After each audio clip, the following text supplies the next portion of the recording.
ने कहा, हे श्री कृष्ण, आषाढ़ माह के शुक्ल पक्ष की एकादशी का क्या व्रत है? उस दिन किस देवता का पूजन होता है? उसका क्या विधान है? कृपा कर यह सब विस्तार पूर्वक बताइए। भगवान श्री कृष्ण ने कहा, हे धनुर्धर, एक बार नारद जी ने ब्रह्मा जी से यही प्रश्न पूछा था। तब ब्रह्मा जी ने कहा था कि नारद, तुमने कलयुग में प्राणी मात्र के उद्धार के लिए सबसे श्रेष्ठ प्रश्न पूछा है, क्योंकि एकादशी का व्रत उन सब व्रतों में उत्तम होता है। इसके व्रत से सभी पाप नष्ट हो जाते हैं। इस एकादशी का नाम देवशयनी एकादशी है। यह व्रत करने से भगवान विष्णु प्रसन्न होते हैं। इस संबंध में मैं तुम्हें एक पौराणिक कथा सुनाता हूँ। ध्यान पूर्वक श्रवण करो। मानधाता नाम का एक सूर्यवंशी राजा था। वह सत्यवादी, महान तपस्वी और चक्रवर्ती था। वह अपनी प्रजा का पालन संतान की तरह करता था। उसकी सारी प्रजा धन धान्य से परिपूर्ण थी और वह सुखपूर्वक जीवन यापन कर रही थी। उसके राज्य में भी कभी अकाल नहीं पड़ता था। कभी किसी प्रकार की प्राकृतिक आपदा भी नहीं आती थी। परंतु न जाने उससे देव रुष्ट क्यों हो गई। ना मालूम राजा से क्या भूल हो गई कि एक बार उसके राज्य में जबरदस्त अकाल पड़ गया और प्रजा अन्न की कमी के कारण अत्यंत दुखी रहने लगी। राज्य में यज्ञ बंद हो गए। अकाल से पीड़ित प्रजा एक दिन दुखी होकर राजा के पास जाकर प्रार्थना करने लगे, हे राजा, समस्त संसार की सृष्टि का मुख्य आधार वर्षा है। इसी वर्षा के अभाव में सारे राज्य में अकाल पड़ गया है और अकाल से प्रजा मर रही है। हे भूपति, आप कोई ऐसा जतन कीजिए जिससे हम लोगों का कष्ट दूर हो सके। यदि जल्द ही अकाल से मुक्ति न मिली तो विवश होकर प्रजा को किसी दूसरे राज्य में शरण लेनी पड़ेगी। प्रजाजनों की बात सुनकर राजा ने कहा, आप लोग सत्य कह रहे हैं। वर्षा न होने से आप लोग बहुत दुखी हैं। राजा के पापों के कारण ही प्रजा को कष्ट भोगना पड़ता है।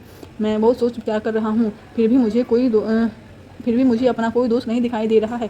आप लोगों के कष्ट को दूर करने के लिए मैं बहुत उपाय कर रहा हूँ, परंतु आप चिंतित ना हों। मैं इसका कोई न कोई अवश्य उपाय ही करूँगा। राजा के वचनों को सुनकर प्रजाजन चले गए। राजा मान्यता भगवान की पूजा कर विशिष्ट व्यक्तियों के साथ लेकर वन को गए। वह ऋषि मुनियों के आश्रम में घूमते घूमते अंत में ब्रह्मा जी के मानस पुत्र अंगिरा ऋषि के आश्रम में पहुंच गया। रथ से उतरकर राजा आश्रम में चला गया। वहाँ ऋषि भी नित्य कर्म से निवृत्त हुए थे कि राजा उनके सम्मुख पहुंचकर उन्हें प्रणाम किया। ऋषि ने राजा को आशीर्वाद दिया, फिर पूछा कि हे राजन, आप इस स्थान पर किस प्रयोजन से पधारे हैं, सो कहिए। राजा ने कहा, हे महर्षि, मेरे राज्य में 3 वर्षों से वर्षा नहीं हो रही है। इससे अकाल पड़ गया है और प्रजा कष्ट भोग रही है। राजा के पापों के प्रभाव से ही प्रजा को कष्ट मिलता है, ऐसा शास्त्रों में लिखा है। मैं धर्मानुसार राज्य करता हूँ, फिर यह अकाल कैसे पड़ गया मुझे अभी तक पता नहीं लगा सका।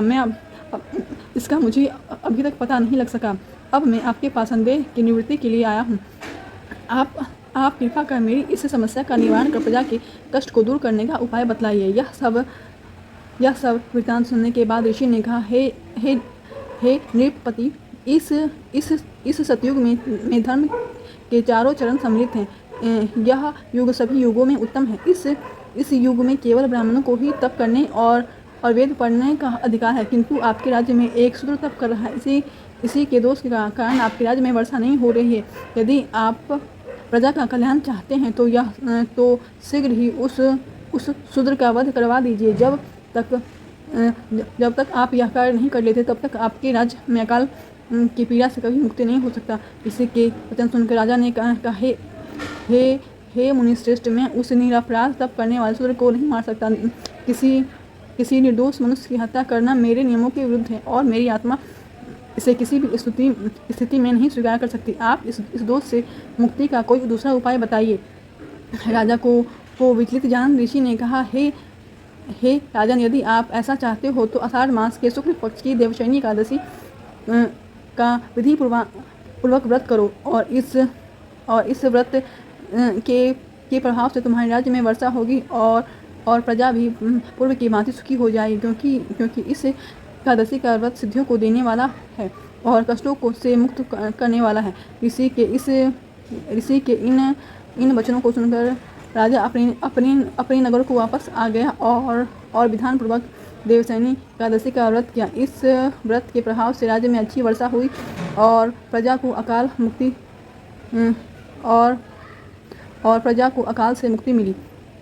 इस एकादशी को पदा एकादशी भी कहते हैं। इस व्रत को करने से भगवान विष्णु प्रसन्न होते हैं और और अतः मोक्ष की इच्छा रखने वाले मनुष्य को इस एकादशी का व्रत करना चाहिए। चतुर्मास व्रत भी इसी एकादशी के व्रत के आरंभ से किया जाता है। अपने कष्टों को से मुक्ति पाने के लिए किसी दूसरे का बुरा नहीं करना चाहिए। अपनी शक्ति से और भगवान की पूरी श्रद्धा और आस्था रखकर संतों के कथानुसार सत्कर्म करने से बड़े बड़े कष्ट भी से मुक्ति मिल जाती है। इसलिए बोलिए श्री भगवान विष्णु की जय।